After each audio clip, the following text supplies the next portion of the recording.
They just did this one TV.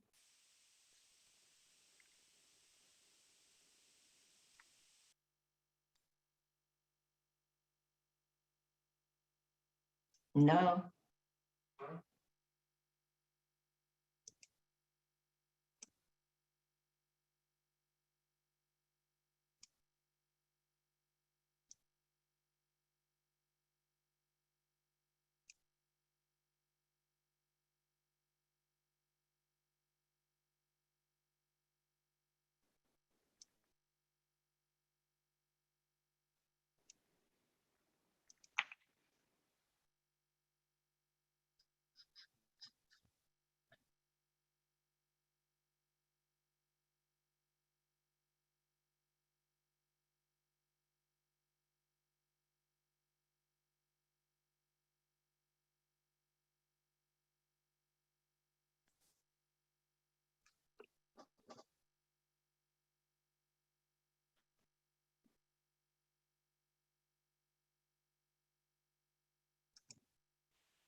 Welcome to Protecting Your Youth in a Virtual World. My name is Shanetta Haskell, and I'm the chair of the Technology and Information Communication Committee. We're so honored that you are joining us this evening. Whether it's protecting your children from hackers or cyber bullies, We want to give you the tools, tips, and suggestions you may have to ensure that your children are navigating the virtual world safely. Before we begin our presentation, I would love for our chapter president, Dr. Andrea Hilburn, to bring greetings. Madam President. Thank you, and greetings to all. I am Dr. Andrea Hilburn, president of the Dallas Alumni Chapter of Delta Sigma Theta Sorority. I welcome you to the Information and Communication Committee Workshop Series, chaired by Shanetta Haskell. And part of tonight's series is on protecting your children or your youth in a virtual world. This is Cybersecurity Awareness Month.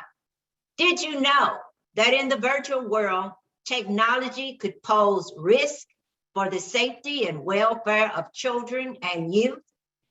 As this virtual borderless world expand and become an easier place for children to reach and enrich in their lives, as in all community, it has its own inherent dangers. Did you know that there are online predators, hackers, cyberbullying, and even social media? So the webinar tonight will provide information on how to protect all children and youth online, the internet. So grab your pencil and paper and be ready to ask questions and share some of your thoughts. Please note that all information shared on this webinar is for informational purposes only. It is not intended as a substitute for any specifics in your personal situation. Enjoy the evening.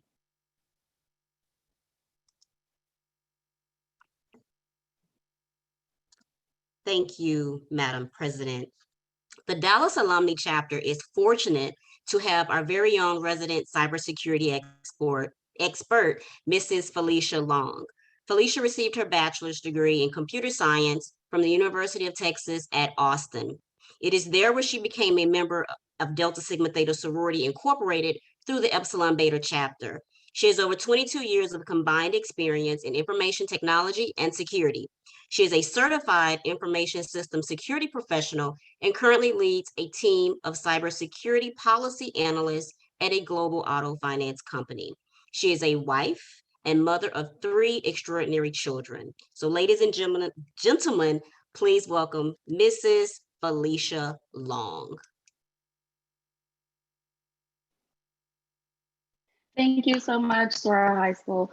This is an honor to be here tonight. Thank you, SOAR President, also. And thank you, those who have joined us tonight, for taking the time to allow me to assist you with learning a few things about how to protect your children in this virtual world. I'm very excited to have this opportunity to share with you.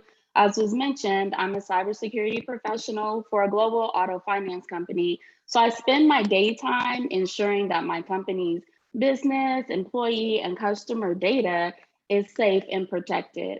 However, my most important job is being a wife and a mother, which makes protecting my children and my family my highest priority. So today, I'd like to spend some time helping equip you on how to do the same. So there are tons of resources on this particular topic, especially as we've gone through COVID and had to depend on a technology to connect us. But today, I would like to focus on just planting some seeds that would help provoke thought and start conversations between you and your children. So let's get started and look at the agenda for tonight. So we'll cover 4 areas tonight. We'll start with talking about privacy, maintaining their privacy. Then we'll move on to cyber hygiene.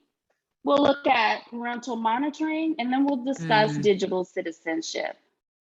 So we will go through these things. We will leave time at the end for questions and answers. So please feel free to send your questions through the chat throughout the presentation. No need to wait till the end. We don't want you to forget any of your questions. They're important to us. So make sure you drop them to the chat in the chat as you think of them. So let's talk about maintaining their privacy. So when you think about it, and when it comes to maintaining your children's privacy, it's your privacy. It's your privacy because they belong to you. They were entrusted to you. You are responsible for them and their safety. And then you also have to think about the fact that their information is your information.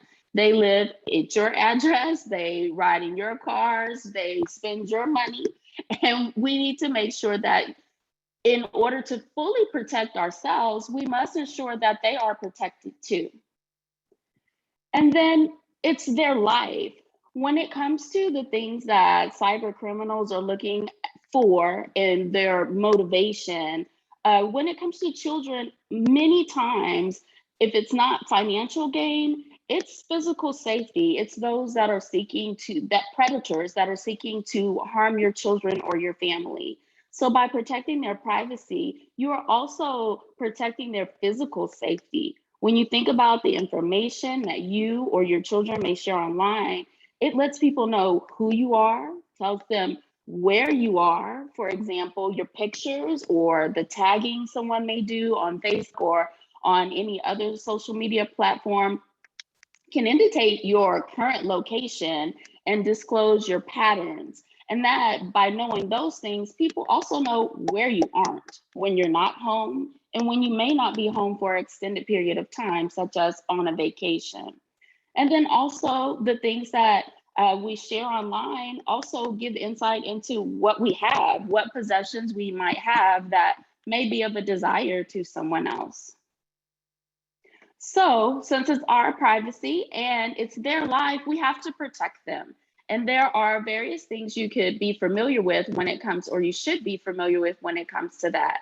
There are laws. Protecting our children is so important. There are laws in place to help protect their privacy. There's the Children's Online Privacy Protection Act that prohibits, unfair or deceptive acts or practices when it comes to collecting, using, and disclosing the personal information of children under the age of 13 on the internet. And then just in general, we do have here in Texas, a Texas Privacy Protection Act. It's currently not as robust as some of the others you might hear of, like CCPA in California or GDPR for Europe. However, it is in place and they are continuously updating it. And they did create a Texas Privacy Protection Advisory Council so that they can continue to look into and set regulations about this important topic. And then there's privacy settings. Most of your devices will allow you to set privacy settings that to protect your privacy while you are online or utilizing connected devices. So now we're going to watch just a short video from commonsense.org, and it'll tell you 6 ways that you can protect your children's identities online.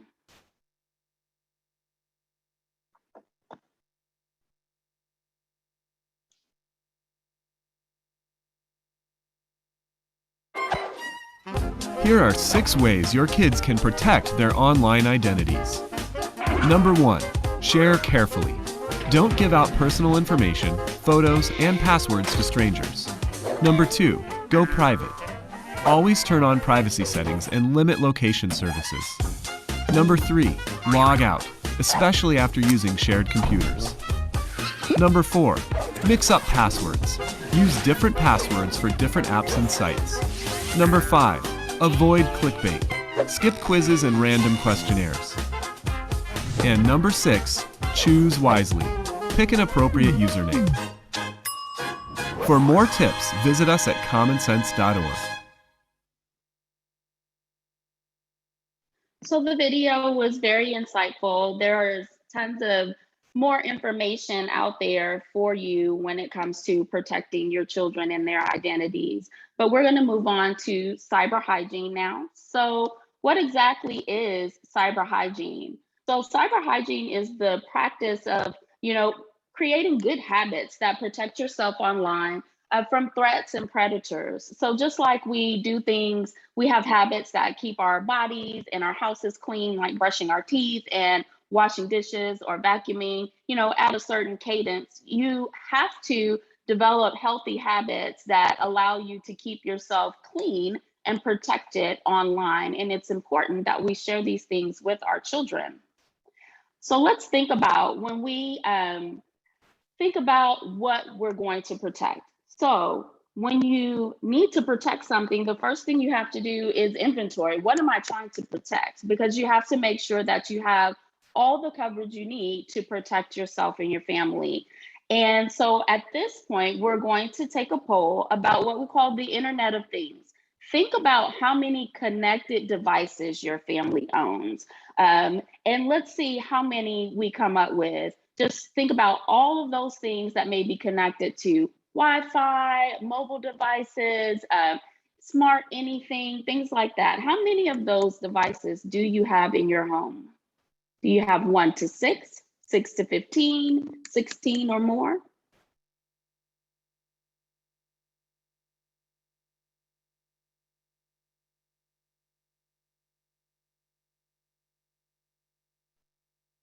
All right, so let's look at those results. So the majority of us, 60%, said that we have 6 to 15 connected devices. Not many people said they had 16 plus, but what I would do is to challenge you to think about that. So let's look. When you think of all the things that are in your home, when I counted, we have a family of 5. When I counted the devices, I actually counted up to 30 connected devices in our house. People don't think about things like your appliances. Our oven actually is a smart oven. You don't think about your exercise equipment. Maybe you have a Peloton or something of that nature. All the smart speakers in your house. Maybe you have some Amazon Echo devices or Google devices or Apple Home devices, your thermostats, your Ring doorbells, your security cameras, all of those things, your smart plugs, all of those things are connected devices and have ways that you need to consider when it comes to how to protect your children while using them. So what do we do? What do we do? Now we've taken an inventory, we say, oh my goodness, there's 30 devices in my household. How in the world do I protect my children? Well, we start by educating ourselves. We have to become familiar with what we need to do to protect those types of devices and all the various accounts that we may have on the internet. And being here today is an excellent start of that. And once we take in the information that we may research online, attending seminars like this, then we take the steps to actually secure those devices. When it comes to cyber hygiene, there are some things that you should consider and make sure that you are doing and to keep everything clean and safe. For example, your passwords and PINs. There are things that you should do. For example, a lot of websites may ask you, oh, make sure your password has 8 characters and has what we call password complexity. Maybe it has an uppercase, a lowercase, a special character, things of that nature. But really, if you want to go the extra step, you really should probably go a little closer to 12 or more characters.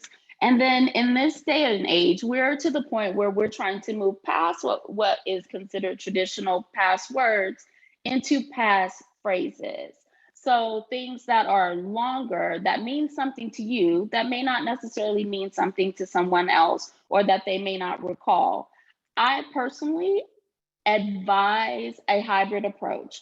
The complexity of your passwords with the capital letters, the special characters and things, and then also using a passphrase in conjunction with that. So mix it up, because hackers are very smart and they have technology on their side. Cracking passwords just does not take a long time. So the more that you can do to protect yourself and to teach your children about these things so that they can protect themselves with their online accounts, the better it is. You'll be surprised at how many people still have passwords with 1, 2, 3, 4, 5, 6, things that just your name, your birthday, things that just are easy for people to guess, especially if they paid a little bit of attention, because maybe your privacy settings or the things that you post online give a little bit more insight to your life. and what's important to you than you may want others to know. So make sure that you take the time to secure your devices and set up appropriate passwords and pins to your devices that will allow you to be safe. And it is best not to duplicate those things. So if you have your bank account and your Netflix account and your Disney Plus account and your Gmail account and all of those things, they really should have separate passwords. Doesn't mean they have to be just completely different, but do something a little bit different that helps you, that you can remember, but also gives the security of having different passwords. Because when you have a password that gets disclosed, then you've let people into more than one thing if they're not different. Then there's multi-factor authentication. You'll notice a lot of sites will ask you to set up where they text a code to your phone, or a lot of our phones may have facial recognition or other biometrics like thumbprints and things of that nature. When you have the opportunity, I encourage you and your children to set up the multi-factor authentication. One thing that I actually do is I actually have my children's, I have a teenager, I have her multi-factor authentication, like her recovery codes. For example, if she needed to change her password, it would ask her for her current password, and then it would send a code. Her code actually goes to my phone number. That way, she cannot change her accounts without me being involved and informed. So there's just little things you can do to ensure that you are protecting your children and staying involved and informed in the things that they're doing online. And then stay up to date. I know it can be a hassle, but stay updated on your apps, and especially the operating system of your phone, be it an Android or an Apple device that runs iOS. I know I don't usually like to do it right away, but there'll always be a disclosure that tells you if that particular update or patch is going to fix a security issue or enable new features and things of that nature. So even if you give it a little time, like a few days or a week to see, let them work out any bugs or kinks that they may be releasing, it's still very important not to let that go on for too long, because keeping your devices updated is what really keeps those devices and those applications secure, because there are things that are exposed daily when it comes to vulnerabilities to applications and devices. And then back up regularly. Ensure that you are backing up to, OneDrive or your Google Drive account, or to the cloud, or any of those things that you have access to ensure that if something was to happen, you would be able to retrieve the data that's most important to you and precious to you, and also has your life in it, your finances, your sensitive personal information, and things of that nature. So after we educate ourselves and secure the devices in our home, then we need to educate them. Take a moment to talk to your kids about the cyber hygiene, things that they need to be aware of, like phishing. We all get those scam and phishing emails that are just luring us to click on something. They're often, tailored toward some sort of emotional appeal, something that may be important to you. Excuse me. Or that may draw your attention, something that's really relevant. Like it was very prevalent when COVID first started for them to try to scare you into something about the virus and getting more information. Also, we have phishing via text nowadays. People will call it smishing, but it is a thing. And beware and inform your children. I've actually had it happen to one of my children, and it looked to her like it was from her aunt, because it actually used my sister's name. So she came to me and she was like, "Look, Auntie sent me this." And I was like, "No, baby, don't click on that. That is not from her. I'm very sure that that's just an attempt to gain access to your information." But teach them about those things so they too can protect themselves as they grow and start to become more integrated. Technology becomes more integrated in their lives. And then there's clickbait, all the ads, the surveys and things that, again, are appealing to your likes and things that, they've noticed through your cookies that you're looking for online and things of that nature. So teach them that not all of those things are safe. And then teach them also about privacy settings, be honest with them with the things that you may have set on their phone, or, at least let them know that those things are available, because maybe it'll help them to self-monitor a little bit better. And also teach them about connecting their devices to what's called unsecured networks. So the network in Starbucks or in Kohl's or the mall and the coffee shop and things like that, they're good for browsing, maybe watching a movie, but there are certain things that you may not want to do on those unsecured networks. So let's talk about parental monitoring next.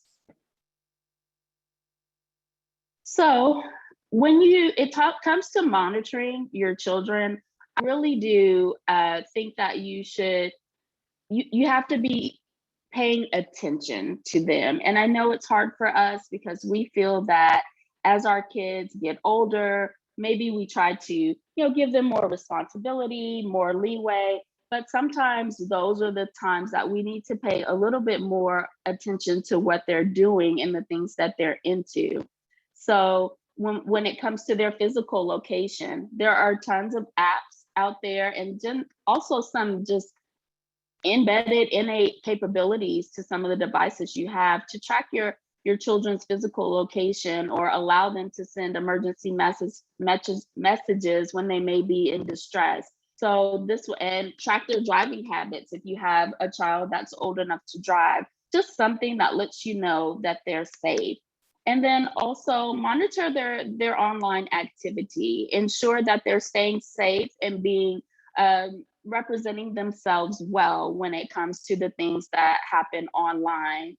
I know my grandmother used to say that little kids have little problems and get into little trouble, but big kids have big problems and can get into big trouble. And so as they grow, it's very important for us to assist them in making good choices and monitor that they're actually doing those things. And there's some things I know we don't want to encroach on our children's rights and things of that nature, but you as a parent know the things that you need to watch out for, and utilize things that are like Apple has screen time that you can use to set different settings on your phone and on their devices without actually physically having their devices in hand. You can set screen time, you can shut off particular apps, you can view their web browsing history. There are just things that you can do that are innate to devices and applications now that they put in place so that parents can feel better and feel more comfortable about what their children are doing online. So let's take a poll at this time. Let's see, let's take a poll. Do you know the passwords and pins for all of your children's devices? Yes or no?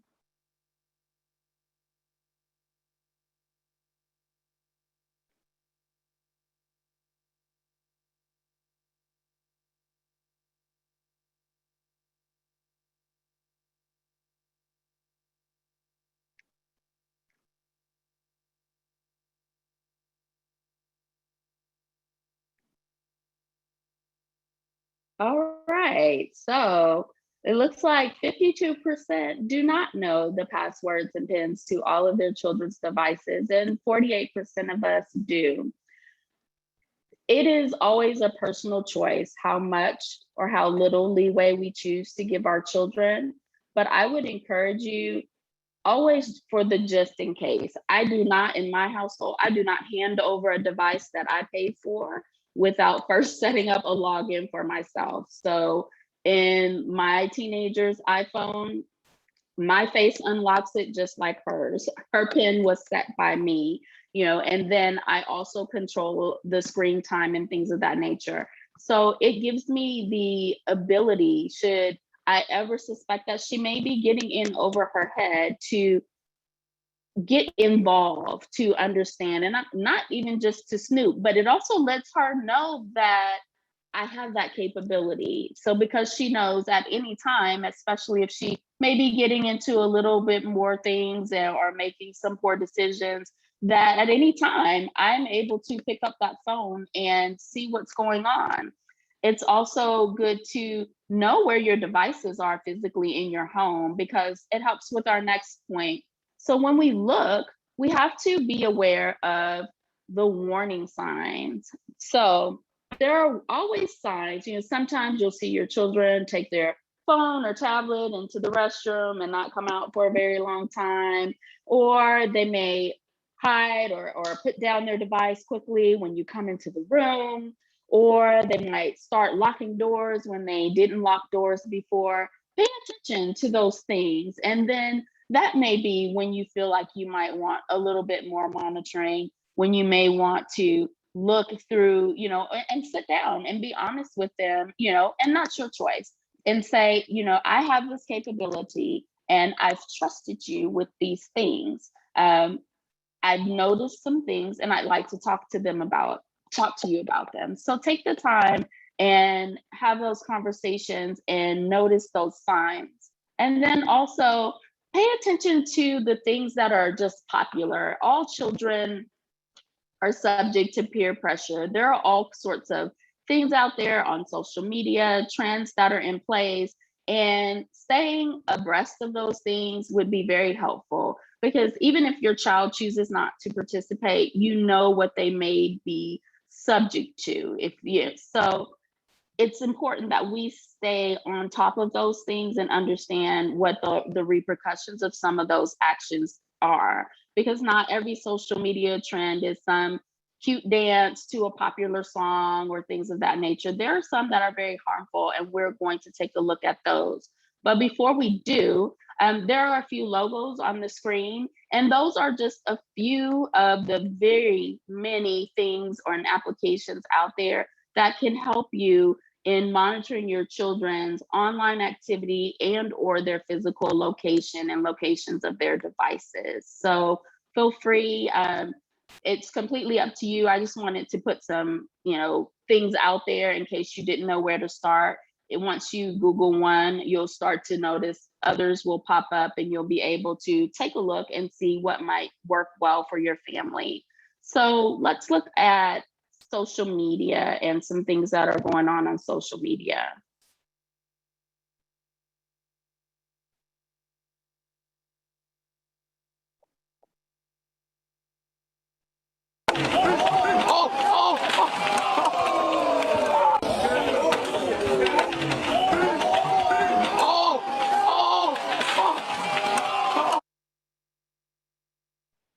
So there are various social media challenges, like I just referred to. The one that we just watched was called the Milk Crate Challenge. And there are people all over the world were stacking milk crates and trying to figure out who can walk over the highest stack of milk crates. There were communities giving prizes and all the social media likes and things of that nature, but it was very dangerous. The higher you got, the probability that you would not make it across is very high. And there are actually scientific reasons for that when it comes to the structure that you can build with milk crates. So there are things like that, obviously the little boy who fell in that video sustained some sort of injury, but it still looked like he may have been in good spirits, may have had a sore back for a few days, but there are some that are even more serious.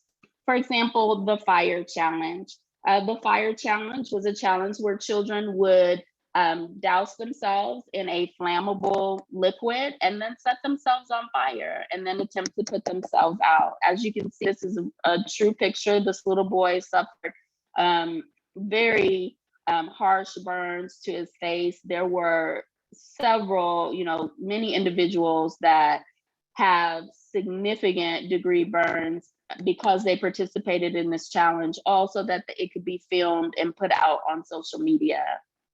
Then there's been the deodorant challenge. This particular challenge was where people would use aerosol deodorant and they would spray it on their skin and continue to spray the can as long as they could stand it.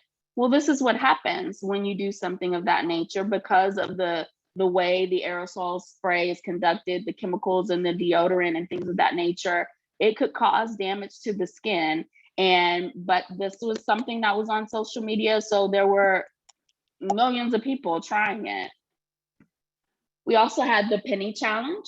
The penny challenge was where children would take an outlet, a plug that they stick in the outlet, and they would plug it in 3/4 to halfway so that the prong was still exposed. And then they would stick a penny in between the outlet and the prong and use the penny to light a fire. And so someone would film them doing this. And then there were significant damages for these. Some did turn into uncontrollable fires and things of that nature. I saw an article where one child, he did it in a place that wasn't his house. So he was accused of arson and things of that nature. So you have to really be careful. What may seem like a penny and a plug can really change the trajectory of your life and future. And then very, very recently, there was the Devious Licks Challenge, and children were destroying school property. And it was all about who could do the most destructive thing on school property. Well, after a certain amount of damages, you could actually end up with federal charges for damaging school property. So this was something that also was very harmful.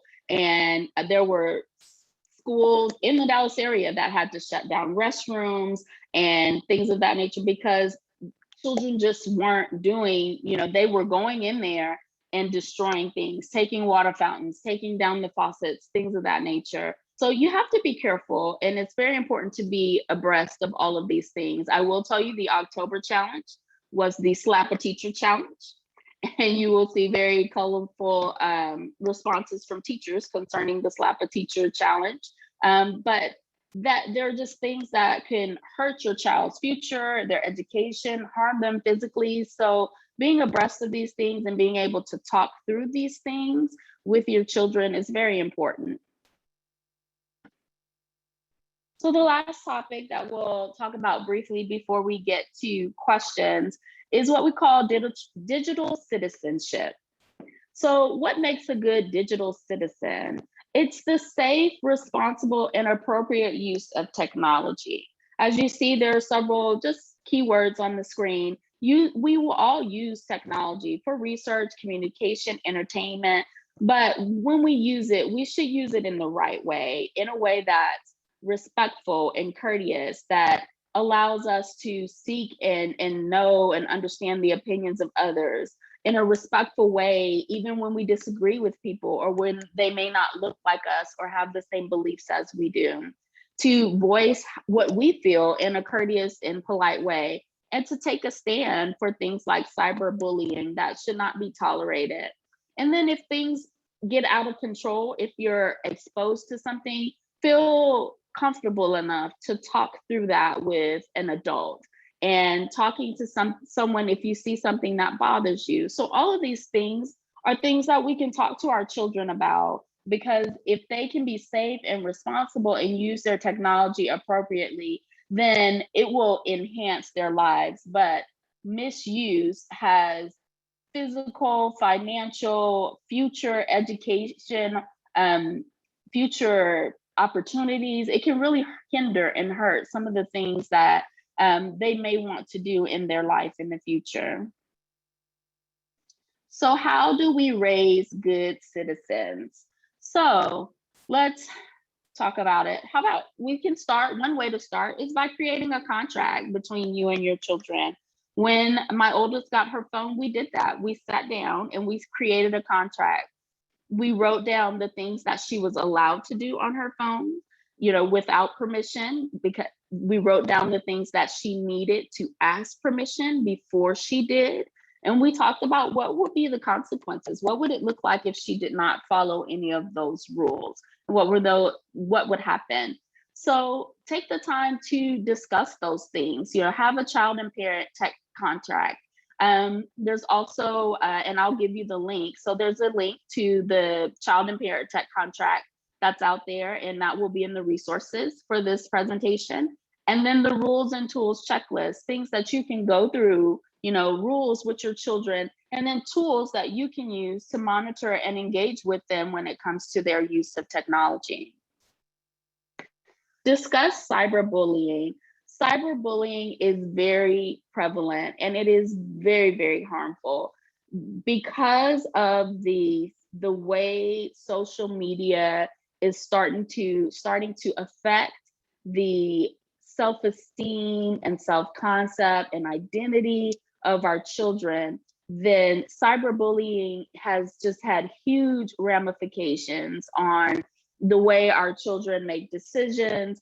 And we've all seen those stories where a child was being cyberbullied and it ended very poorly. I mean, it ended just horrifically for that family through things like suicide and attempts, or even, actual suicides, where those families, didn't have the ability to step in and stop those things on time because they weren't aware of everything that was going on with their children. So in the resources section of this deck, there'll be, the sample contract, some rules and tools, and then also ways to start discussions with your children. They're just things that we should take the time to talk about.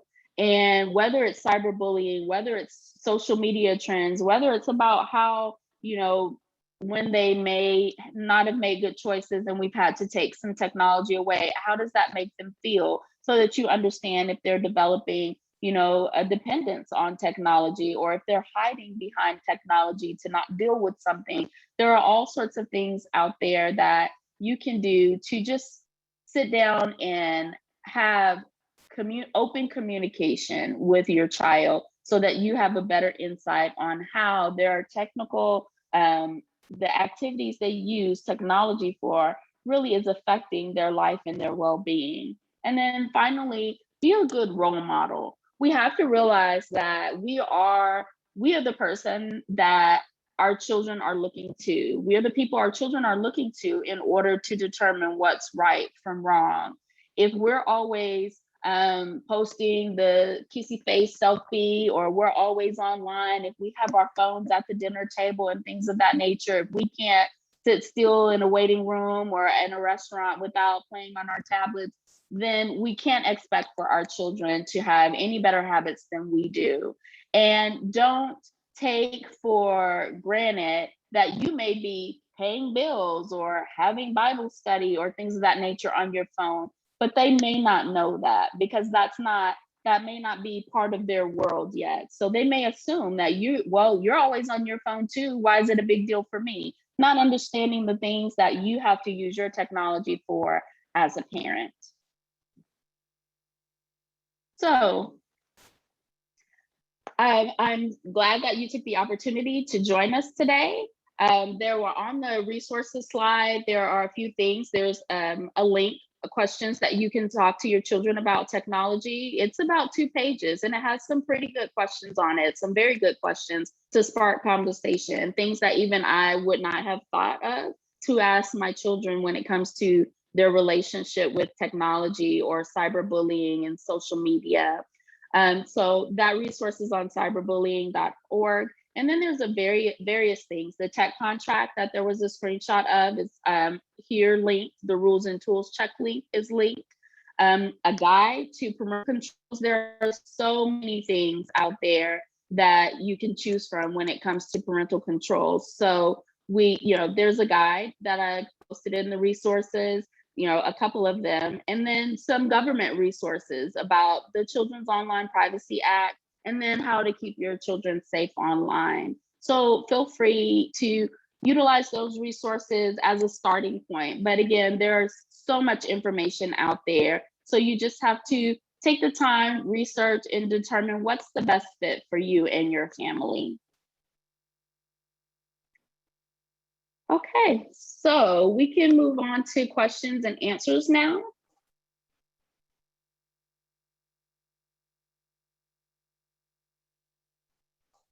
So were there any questions that I can answer at this time?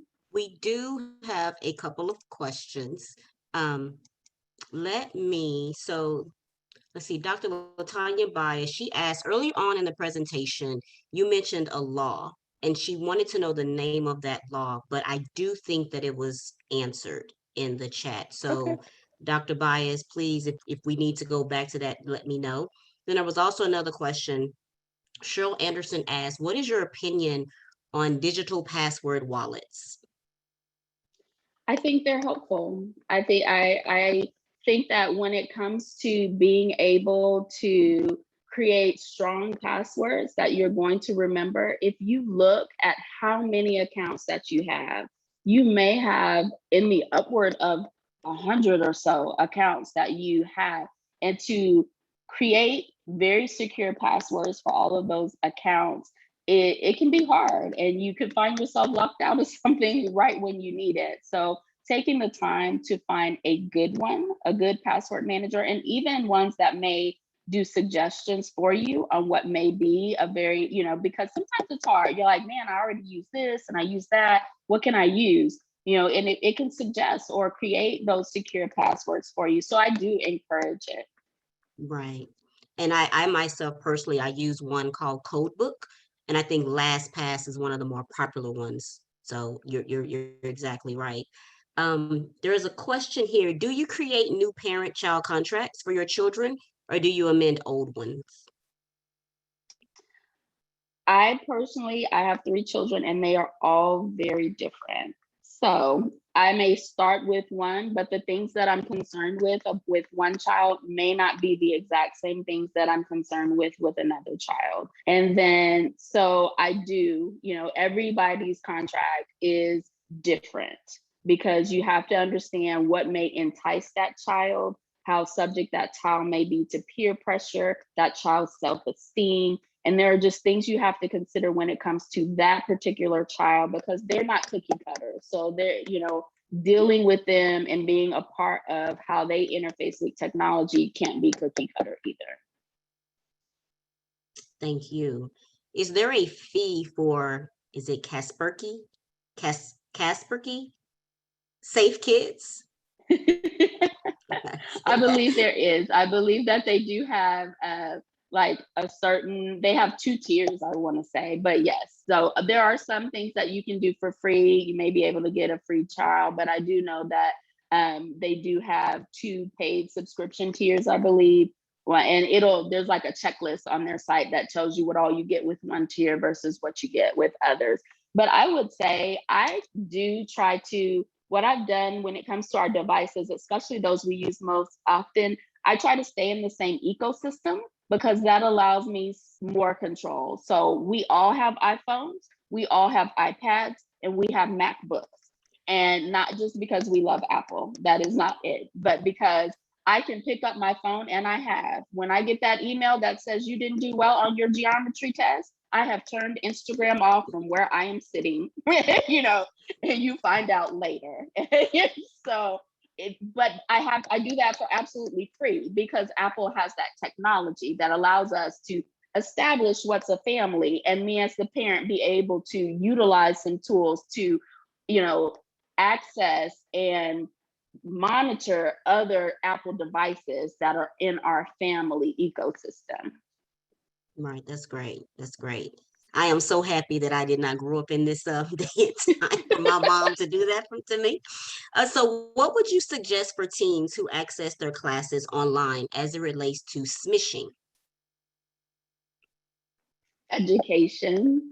And so smishing is going to come more like through their phones, but they all have email addresses that their school district has assigned to them. And so the school, actually, most districts are going to say they should not use them when it's not for school purposes, but you're going to always get I was looking for the suggestions for my science project on Pinterest. So that was for school purpose. So I created a Pinterest account using that. So you have to just educate them that everything that sounds good or appeals to your emotions through emails, there are ways, hover over the links. There are, look at the addresses, look for, glaring discrepancies, fuzzy graphics. There are all kinds of things that you can teach them to do. If they're old enough to check their own email, they're old enough to know at least some basic ways to detect smishing and phishing and to stay away from those things.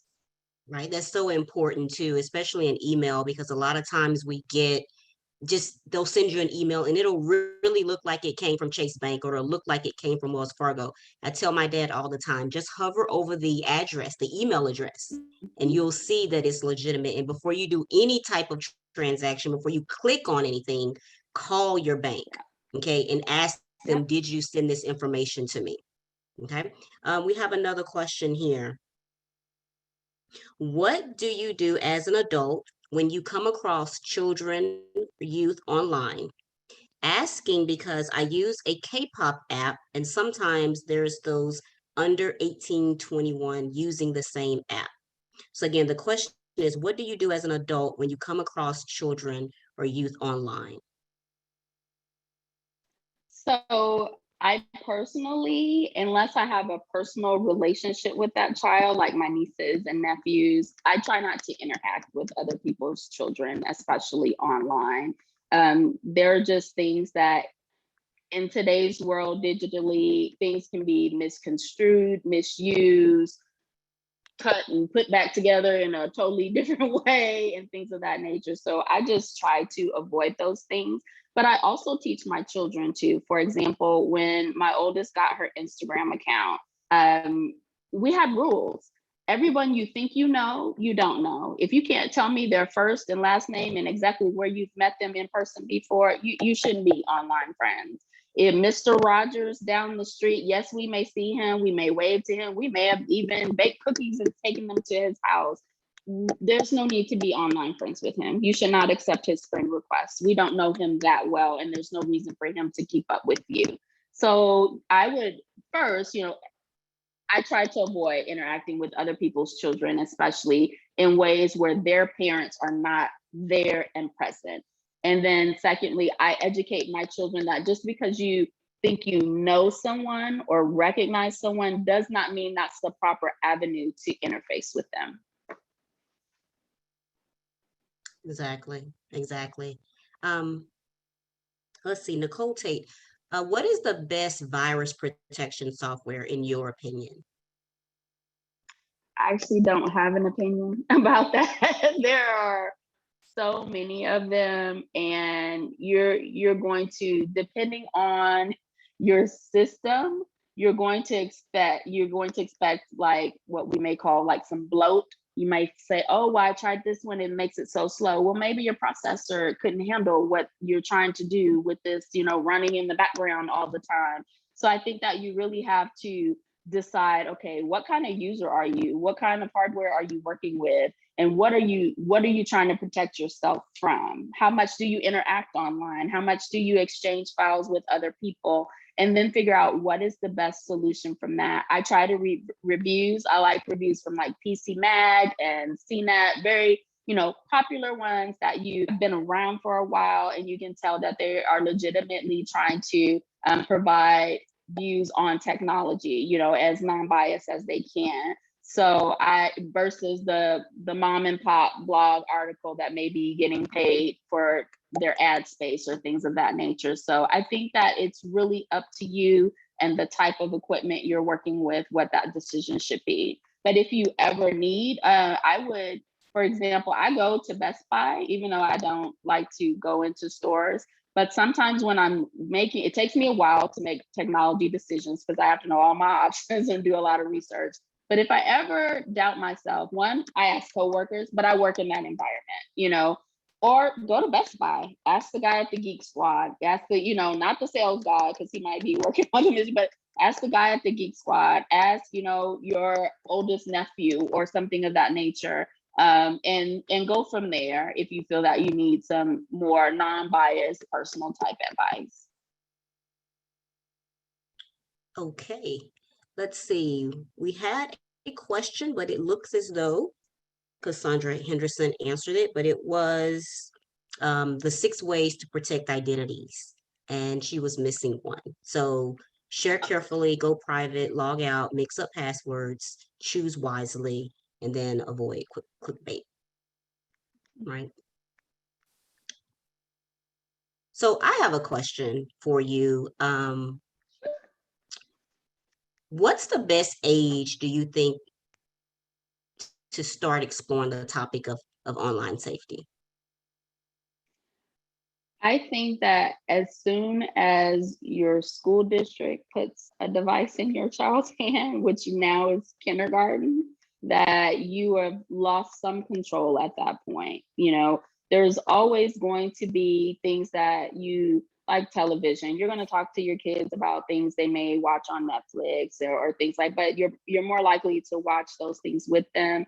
But when they put an unmonitored device, I mean, they monitor some things, but you have no control over that device. Believe me, I tried, right? When my children got their school issued Chromebooks, I was trying my best, and was forced to use them.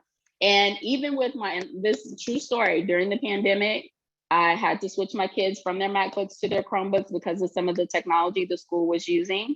And I couldn't figure out one day why my middle child had not finished all of her assignments. I'm like, baby, what did you do all day?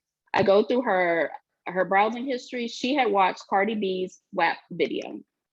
And I was like, oh my gosh, did you, she had watched it on YouTube because there's so much educational content on YouTube.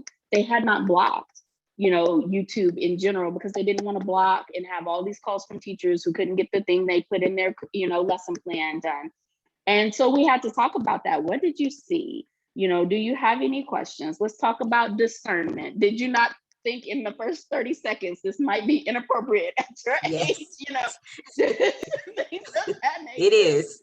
What were you really supposed to be doing? How did this relate to that? So as soon as that curiosity and they can learn to do a little bit more, on their own without you, and they have some devices you may not be in full control of, I think that's the time. And it may be 5 when they get their first school issued device. It may be 4 when you give them their first iPad or things like that. Every child is different. Some are going to just go faster than others. But as soon as they have some curiosity and can type or click, you probably need to be monitoring what they're doing. Yes. Okay. And then we have one last question because we want to honor your time. So are you seeing more companies moving to multi-level verifications because of fraud? Bank of America recently moved to a tri-level authorization with Zelle. I would say yes. There are things that they are going to put in place because as a company that has, customers, you never want to negate your customer experience.